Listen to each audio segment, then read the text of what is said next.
Welcome back, listener. I am the World Archivist, and it is my job to categorize the nations, factions, and settings of the wider multiverse. Today, we return to the colliding worlds as we examine a newer player to the setting, the Tycron Federation. Let us begin.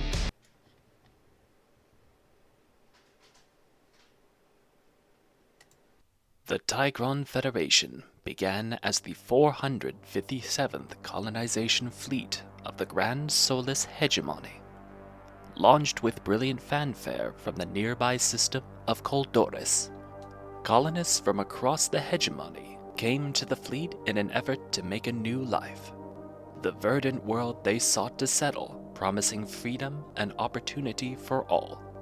The expeditionary force sent to investigate the world had already signaled back that the world was habitable, its atmosphere breathable, and the water free of contaminants, which was more than could be said for most worlds of the hegemony.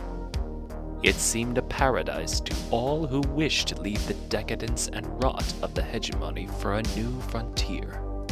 The fleet assembled in high orbit over Coldoris, jumping through light years to Hazric 5 for refuel, resupply, and to pick up any last-minute settlers, then turned its nose to the barely known. Arriving in orbit over the planet that would become Tycron, the settlers marveled at its unspoiled oceans, wide open plains, and mighty mountains. The first shuttles to land were filled with the most eager of the new colonists, along with a contingent of hegemony soldiers to help garrison the world and establish order. One of these units was dispatched to find the expeditionary teams, to get a full report on the planet from their time on its surface. The soldiers touched down in a secluded valley, descending into an opening in the dense forest that grew there. Picking their way through the brush, they came across the first sign of the teams when they stepped on a damaged laser pistol. Then they found the corpse of the trooper who it belonged to, staring blankly at the sky in terror. The remains of base camp were just behind him, utterly destroyed.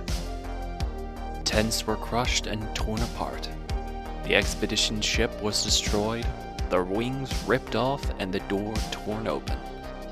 The soldiers carefully tried to determine what caused the damage, before a loud growl was heard behind them. As each man turned to look, a massive cat-like alien jumped down from the giant trees of the forest. Its looming form stood at 5 times the largest such beast the hegemony had ever encountered, and with a roar, it charged at the soldiers. They were disciplined, reacting quickly to the attack and scattering, each one taking shots where they could as they raced back to their shuttle.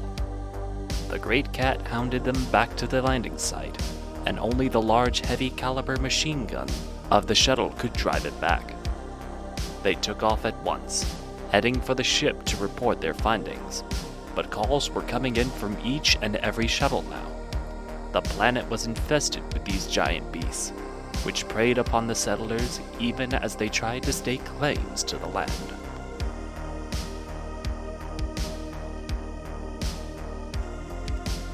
The first attempt at settling the planet had been scuttled before it could even begin. The colony fleet quickly sent word back to the hegemony for aid, requesting deployment of more advanced troops to beat back the wildlife that now threatened the nascent colony. However, their messages would never arrive, as shortly after the fleet left Hazric 5, the first rumblings of the hegemony's civil war had made their way across the system.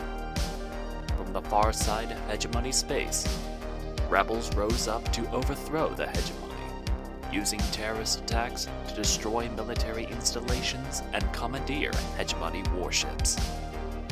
Even as these forces were crushed with overwhelming, brutal force, other worlds of the hegemony would rise up, either sympathetic to the rebels' cause, or simply disgusted with the methods used by the hegemony military.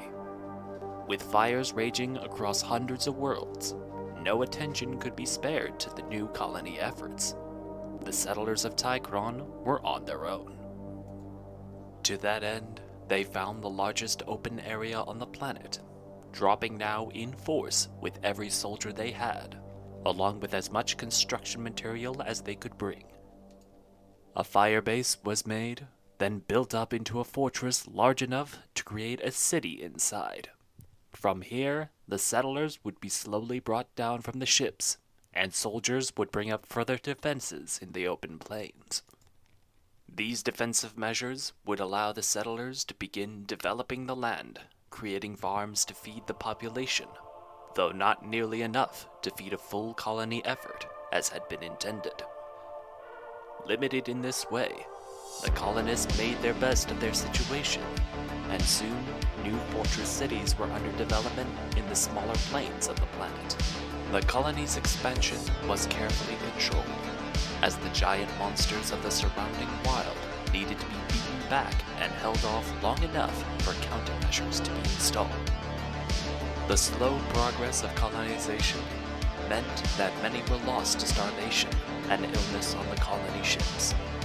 The massive vessels eventually stripped for more defenses for the landed settlers.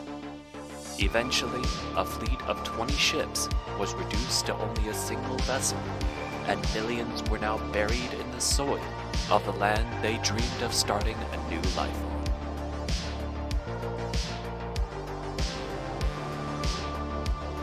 The local plant life was considered just as deadly and dangerous as the wild beasts of Tycron, at least until a settler made a rather strange discovery. One day, while working in the field, his faithful canine went missing. This was not an uncommon occurrence for farms which bordered the wilds, and the farmer reported the missing animal to the local soldiers. The troops quickly went to investigate, expecting to find that another of the local wildlife had taken the pup. The beast's proximity to the city would need to be dealt with before it became more bold. As they closed in on the location where the dog most likely went missing, they found a curious sight awaiting them. The puppy was there, but it had grown nearly 5 times its size, and its mouth was stained with an orange liquid. As the soldiers verified that the puppy was in fact the farmer's lost dog, a beast of the forest emerged, lunging at one of the soldiers. Before the other troopers could react, the scrappy pup dove onto the beast, pulling it off the man and standing between the beast and the humans. The soldiers then quickly moved to support the now enlarged dog, driving the beast back into the jungles where it came from. The farmer and the puppy were brought back to the colony's scientific core, and a wave of experimentation was begun to figure out just how this had occurred. The answer finally came from a sample of the fluid from the puppy's mouth, which was discovered to be a match for the fruit of a local tree. The scientific corps started researching everything they could about the fruit and about the dog, who was growing more and more thin and starved by the day. The food that they could provide him wasn't enough to keep the poor dog alive, and eventually the farmer agreed to have the dog put down. Further experimentation on the dog's body was conducted, and soon the first serums of the new mass augmentation formula were ready for trial. This research and subsequent developments would create what would become known as the Mass Augmented Combat Trooper, or MAC Trooper for short. With the MACs, the colonists began to tame Tycron, and soon the entire planet was properly colonized. With a home secured, the new government of Tycron, the Tycron Federation, began to look to the stars once more. Abandoned by the hegemony, this new government was going to take its own place on the galactic stage.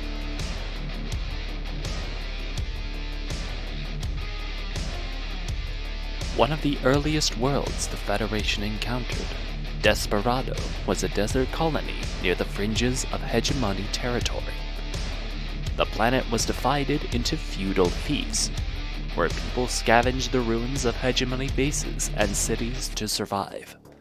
When the Federation landed, they quickly set about civilizing this wild planet, only to face fierce resistance. Rogue warriors of the desert, called Ronin, would strike at Federation outposts and leave only a single survivor to run home and warn the Federation of what attacked them. No matter how the Federation scoured the world, these mysterious figures would appear, strike, and vanish into the wastes. Even with these setbacks, the Tycron Federation would not stop its advance. The warlords would be deposed, and the Federation would lay full claim to the world.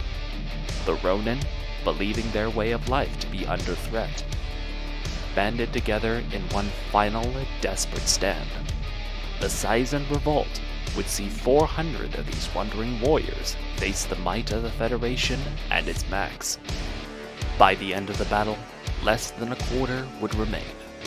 Each warrior was prepared to take their own life, but Federation soldiers quickly moved in and stopped them, using specialized devices to render the Ronin unconscious. These surviving warriors were then expected to be executed, but the Federation High Command would not kill them. Their ferocity in battle, tenacity in the wild, and honorable conduct had earned the respect and admiration of the Federation military. And for this, they were instead offered an opportunity to join the Tycron Federation as its most elite soldiers, renamed as the Steel Slingers.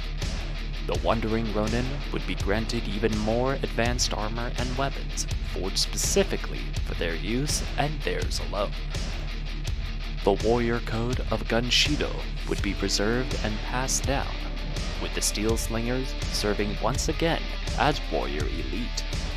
From that day forward, Desperado would be a recruitment and training world for the Federation Army, and the Steel Slingers would select those warriors deemed worthy of the way of Gunshido from their conduct and training or upon the fields of battle. Once selected for the Steel Slingers, the recruit would undergo the most grueling SCRE training in the galaxy to prepare them for the missions that they would be called upon to perform. Modern Steel Slingers take pride in Desperado's place in the Federation, and continue to practice the way of Gunshido against the Federation's enemies. And that concludes this entry on the Tycron Federation. If you enjoyed this video, please consider sharing it around. It will help a lot. And if you want to see content similar to this in the future, consider subscribing. If there's a franchise you would like to be covered in the future, or if you have a world of your own you'd like me to showcase, let me know in the comments. Thank you so much for watching, and I hope to see you on the next one.